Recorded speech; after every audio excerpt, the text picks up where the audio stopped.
Hi and welcome to MRAD. I'm going to show you how I modify my triggers for the 1022 to be nice and light 2-3 pound triggers without having to sandpaper or file down any of the sear surface.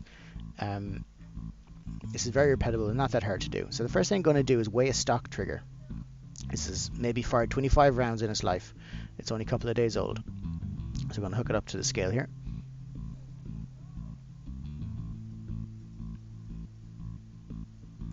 I think we're going to get about 7 pounds in this first pull, 7.8 pounds. And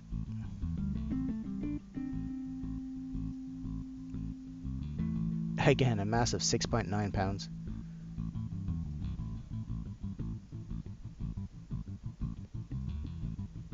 And another 7.1 pound. That's ridiculously high to get any kind of accuracy out of it.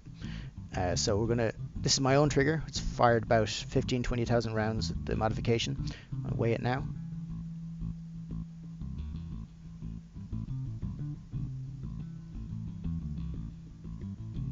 £2.3 pounds.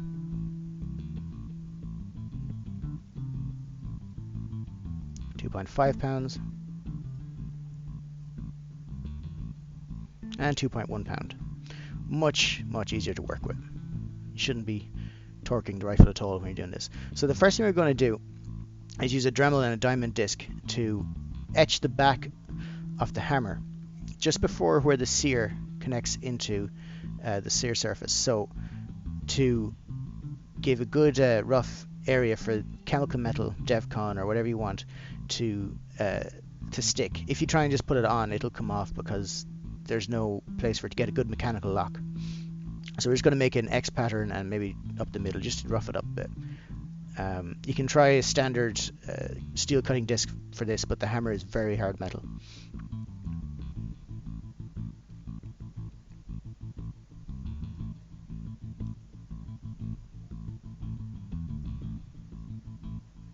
Here you can see the first cut.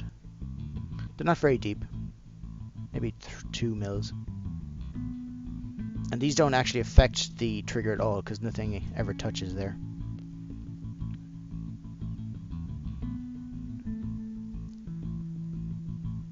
And we're just giving it something to hold on to.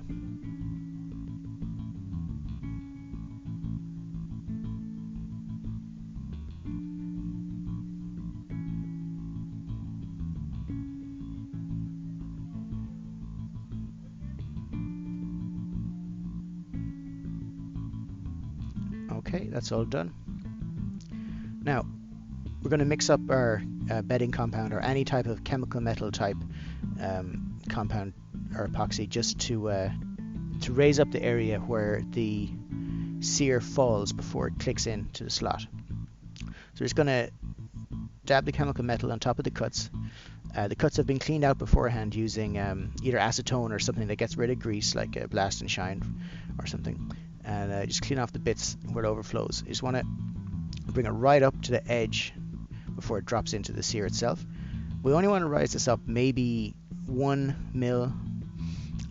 What'll happen if you bring it up too much, it's not going to break anything because you can easily file it back.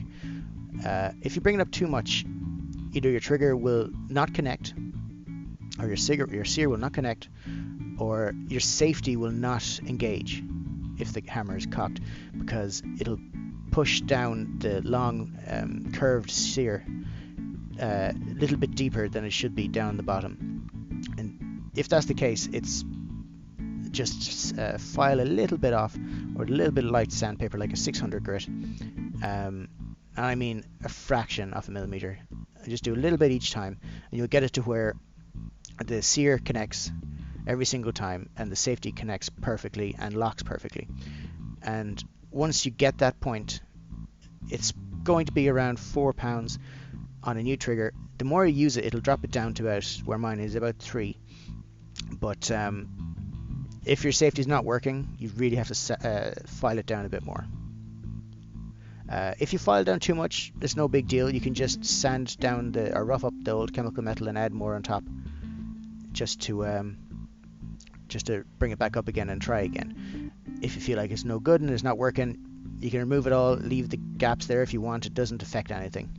It's not like sanding where your sear surface, if you take away too much, you might have to get a new hammer or a new connector, but you can't really mess it up too much this way.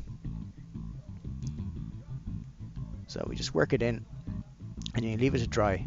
Depending on if you have quick dry stuff, I think you're good to go in 4 hours. If you have this stuff says about 10 hours in the box, but you can leave it for about 3 hours on top of the warm surface, maybe about 80 degrees Celsius, and it will cure in about 4 hours instead of the whole 10.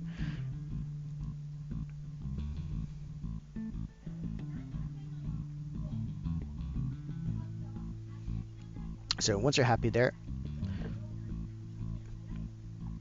you want to let it off to go drying. When it comes back, you want to put it in the gun and just do not a test fire, but just test the trigger. So just put in the whole trigger assemblies in, and you want to put in the hammer and the firing spring, and you want to load it back. If it's not loading back, you need to take a little bit more off, and keep taking a little bit more off, putting it back in, firing, keep going until the safety is working and the trigger is working perfectly.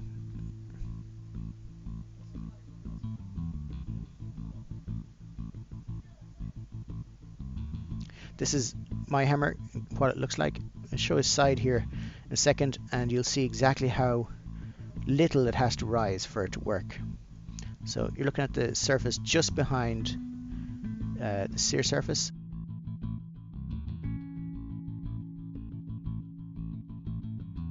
And it's maybe 0.5 millimeter. That's all it has to rise up.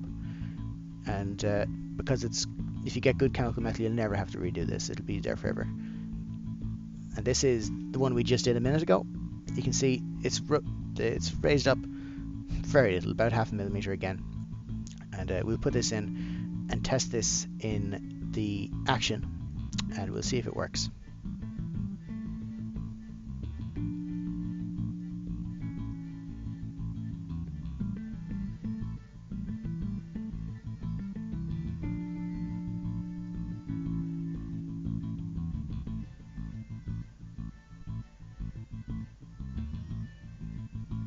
Okay. So from 7 pounds, we're down to 3.8 and 3.6. I'd say that's a job well done.